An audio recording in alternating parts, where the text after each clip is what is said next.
Hello everyone, welcome to मीशू जी के study. दोस्तों, आज की वीडियो में हम करने वाले हैं भूगोल के प्रश्न। सारे प्रश्न बहुत ही इंपॉर्टेंट है, सिलेक्टेड हैं। अगर आप किसी भी गवर्नमेंट जॉब की प्रिपरेशन कर रहे हैं तो ये प्रश्न आप लोगों के लिए बहुत ही बेनिफिशियल होने वाले हैं, इसलिए वीडियो को अंत तक ज़रूर देखना। तो चलिए फिर आज के प्रश्न करते हैं। पहला प्रश्न है, पारादीप बंदरगाह निम्नलिखित में से किसके डेल्टा पर स्थित है? पारादीप बंदरगाह। इस प्रश्न का सही उत्तर है बी, महानदी के। पारादीप बंदरगाह है वो महाद्वीप नदी के डेल्टा पर स्थित है। दूसरा प्रश्न है, निम्नलिखित में से कौन सी नदी राजस्थान में निकलती है और गुजरात में लुप्त हो जाती है? इस प्रश्न का सही उत्तर है ए, लूनी नदी। दोस्तों, लूनी नदी भारत के पश्चिमी राजस्थान की एक नदी है। यह अजमेर के पास अरावली पर्वतमाला की पुष्कर घाटी से निकलती है और 530 किलोमीटर की दूरी तय करने के बाद गुजरात के कच्छ के रण की दलदली भूमि में समाप्त हो जाती है या फिर लुप्त हो जाती है। तो जो लूनी नदी है वो राजस्थान से निकलती है और गुजरात में लुप्त हो जाती है। दोस्तों, हमारा तीसरा प्रश्न है, बुद्ध नाला या बुड्ढा नाला निम्नलिखित में से किस नदी के प्रदूषण का मुख्य स्रोत रहा है? बुड्ढा नाला पंजाब के मालवा क्षेत्र में एक मौसमी जलधारा है। लुधियाना शहर के औद्योगिक क्षेत्र में प्रवेश करने के बाद यह प्रदूषित हो जाती है और अंत में सतलुज नदी में मिल जाती है, जिससे सतलुज का जल भी प्रदूषित हो जाता है। चौथा प्रश्न है, राउरकेला और दुर्गापुर इस्पात संयंत्र की कल्पना किस पंचवर्षीय योजना में की गई थी? इस प्रश्न का सही उत्तर है डी, दूसरी पंचवर्षीय योजना के दौरान की गई थी। दूसरी पंचवर्षीय योजना की अवधि थी वो थी 1956 से 1961 तक। राउरकेला स्टील प्लांट की स्थापना 1961 में जर्मन फर्म के सहयोग से की गई थी और दुर्गापुर स्टील प्लांट की जो स्थापना है वो 1956 में की गई थी ब्रिटिश फर्म के नेतृत्व वाले संघ की सहायता से। पांचवा प्रश्न है, निम्नलिखित में से कौन सा पर्वतीय दर्रा भारत, चीन और म्यांमार का त्रिजंक्शन बनाता है? इस प्रश्न का सही उत्तर है डी, दीफू दर्रा। दीफू दर्रा है जो भारत, चीन और म्यांमार का त्रिजंक्शन बनाता है। दोस्तों, दीफू दर्रा है ये मैकमोन रेखा पर अरुणाचल प्रदेश में स्थित है। छठा प्रश्न है, कांजली आर्द्र भूमि निम्नलिखित में से किस राज्य में स्थित है? इस प्रश्न का सही उत्तर है सी, पंजाब में। कांजली वेटलैंड पंजाब के कपूरथला जिले में स्थित है। सातवां प्रश्न है, हीराकुंड बांध किस नदी पर स्थित है? इस प्रश्न का सही उत्तर है बी, महानदी पर। हीराकुंड बांध दुनिया के सबसे लंबे मिट्टी के बांधों में से एक है। यह उड़ीसा राज्य में स्थित है। आठवां प्रश्न है, निम्नलिखित में से किस राज्य में अधिकतम जूट मिलें स्थित हैं? इस प्रश्न का सही उत्तर है ए, पश्चिम बंगाल में।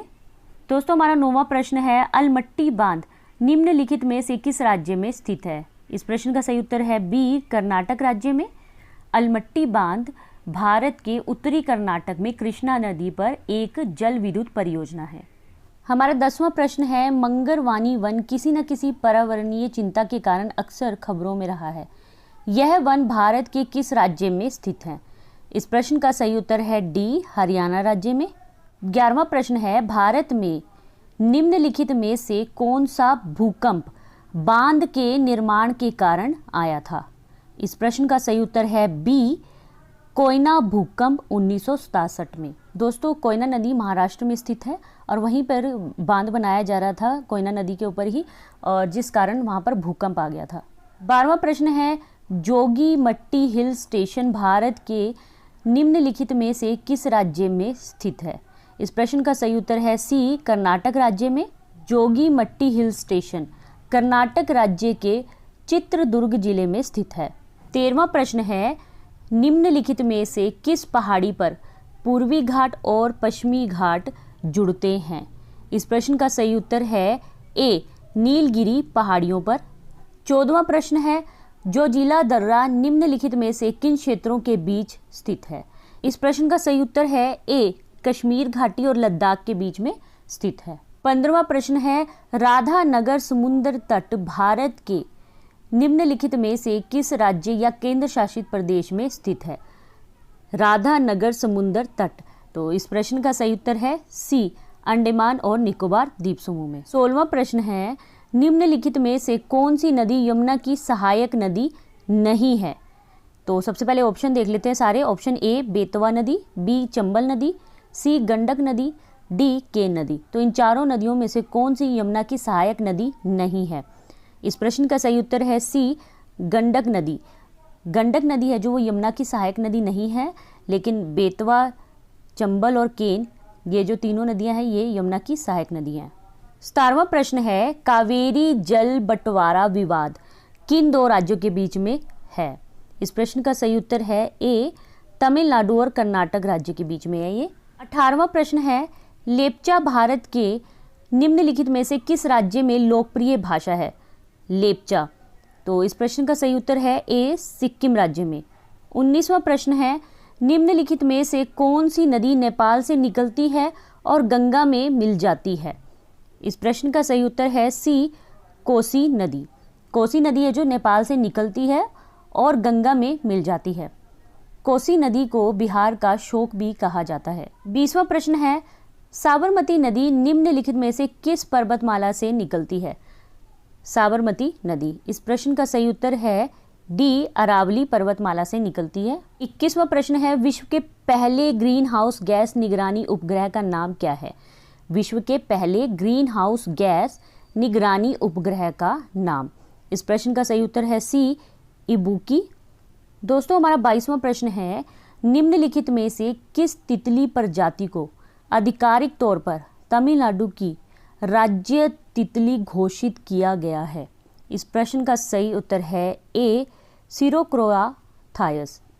तो इस तितली का क्या नाम है? इस तितली की प्रजाति का क्या नाम है? सिरोक्रोआ थायस।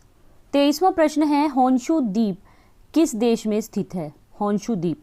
इस प्रश्न का सही उत्तर है बी जापान में। 24वां प्रश्न है, निम्नलिखित में से किस राज्य की राजधानी को पूर्व का स्कॉटलैंड कहा जाता है? किस राज्य की राजधानी को पूर्व का स्कॉटलैंड कहा जाता है? इस प्रश्न का सही उत्तर है बी मेघालय। तो मेघालय की राजधानी कौन सी है? शिलोंग। और शिलोंग को कहा जाता है पूर्व का स्कॉटलैंड। 25वां प्रश्न है, एशिया की पहली भूमिगत जल विद्युत परियोजना किस राज्य में स्थित है? एशिया की पहली भूमिगत जल विद्युत परियोजना किस राज्य में स्थित है? इस प्रश्न का सही उत्तर है सी हिमाचल प्रदेश में।